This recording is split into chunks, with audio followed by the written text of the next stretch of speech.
دوستو کیا آپ کے پودے بھی ایسے زندہ تو ہیں لیکن بڑھ نہیں رہے؟ زیادہ تر لوگ یہی مسئلہ فیس کرتے ہیں اور وجہ وہ نہیں ہوتی جو ہم سوچتے ہیں۔ ہم سمجھتے ہیں کہ شاید پانی کم ہے یا کھاد نہیں ڈالی، لیکن اصل مسئلہ اکثر یہ ہوتا ہے کہ پودے کی جڑیں سانس نہیں لے پا رہی۔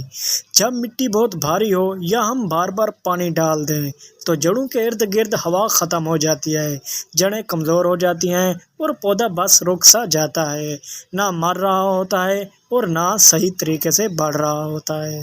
اس کا بہت ہی آسان سا حل ہے۔ گملے کی مٹی کو ہلکا بنائیں، یعنی نرم بنائیں، سخت نہ ہونے دیں۔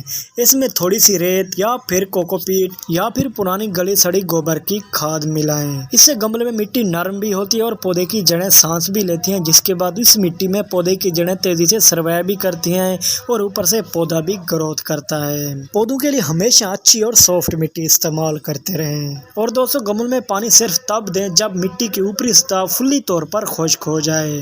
گملوں میں بار بار پانی دینے سے بھی مٹی سخت ہو جاتی ہے اور پودے کی جڑیں سانس نہیں لے پاتی، اس لیے مٹی کو فلی طور پر خشک ہونے دیں، تب آپ پانی دیں تاکہ پودا تیزی سے بڑھ سکے اور سوکھنے سے بھی بچا رہے۔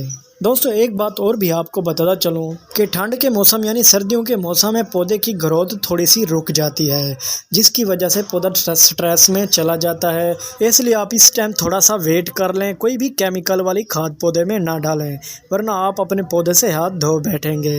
جیسے ہی کچھ دنوں تک سردی کم ہو جائے گی تو پودوں کی گروتھ پھر سے سٹارٹ ہو جائے گی۔ اور دوستو ہر 7 یا 10 دن کے بعد اپنے گملوں میں گوڈی بھی کرتے رہیں، اس سے مٹی نرم رہتی ہے اور پودے بھی تیزی سے گروتھ کرتے ہیں۔